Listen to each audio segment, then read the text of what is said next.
Welcome back to the channel, everyone. Hope you guys have been doing well. Today we'll be talking about the history of the Mount Charleston Lodge. If you haven't heard or didn't know, the lodge unfortunately burned down on the morning of the 17th of September of 2021.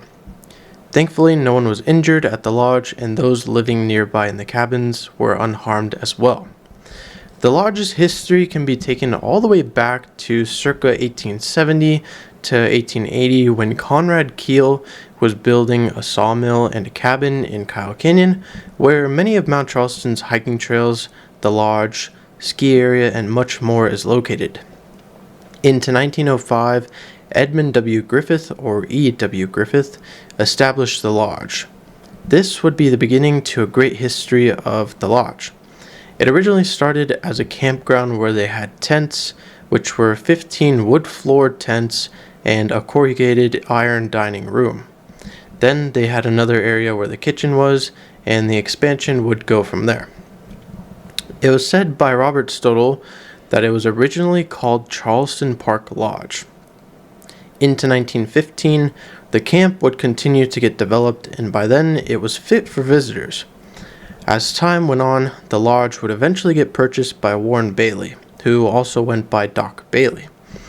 Bailey owned the Hacienda Casino at this time. This was most likely around the 50s, considering the Hacienda was built in 1956. Being that Mount Charleston is about an hour away from Las Vegas, you have the third largest mountain in the state, and during the winter, lots of activities. Snow would fall, which would then attract those that would like to ski, snowboard, sled, along with those that enjoyed the cold weather. The lodge was a place where they would be able to get food, warm hot drinks, and relax. There was a menu sent out in 1944 which showcased the Mount Charleston Ski Bar Ranch, which was a ski resort and dude ranch in collaboration with the Hotel Last Frontier.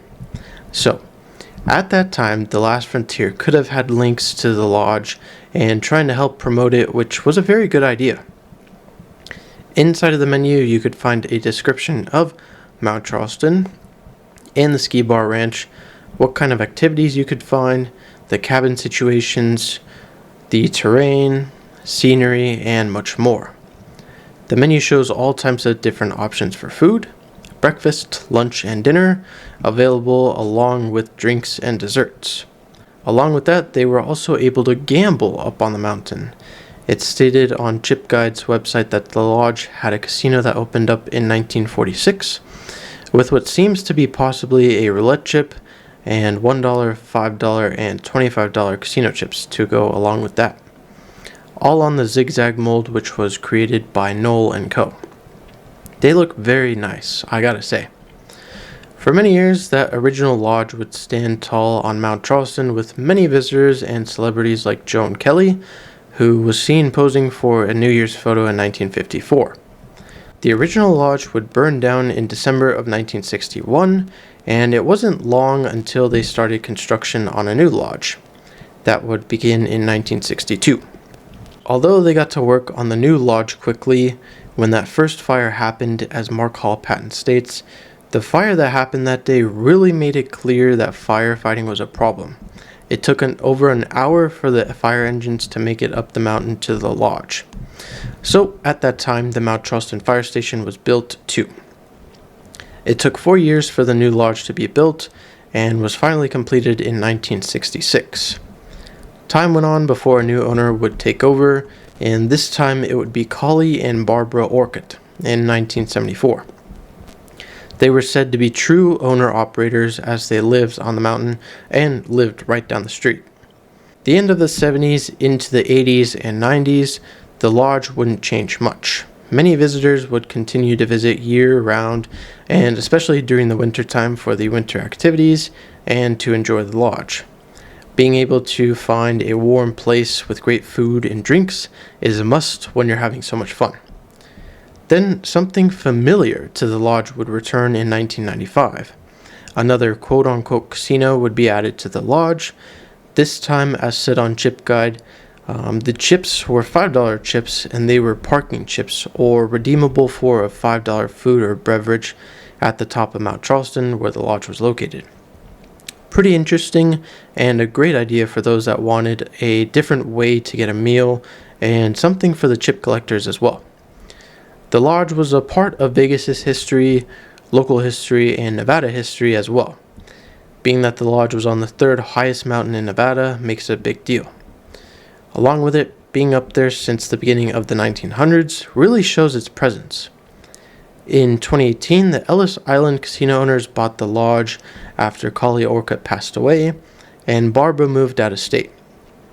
The lodge would continue to bring joy for those visiting Vegas, Mount Charleston, and all around up until September 17th of 2021, when it would burn down once again. The cause of the fire has still been undetermined, as they're probably most likely still doing investigations, but it has been said that the lodge would be getting rebuilt once again. I'm sure as long as people are living on Mount Charleston or here in Vegas, there will always be a Mount Charleston lodge. It's something that the mountain has always had.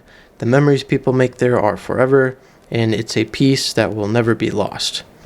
Thankfully, I was able to visit the lodge myself a few times when my family and I visited Mount Charleston. Although not every time, it was still awesome. I hope you all enjoyed this video and the history of the Mount Charleston Lodge. If you did, it would mean a lot if you liked the video. If you know something I missed, put it in the comments below. And if you have any memories from Mount Charleston Lodge, put those in the comments below as well. Along with that, if you're new here, please consider subscribing. Thank you for watching the video, and I will see you guys in the next one. Peace.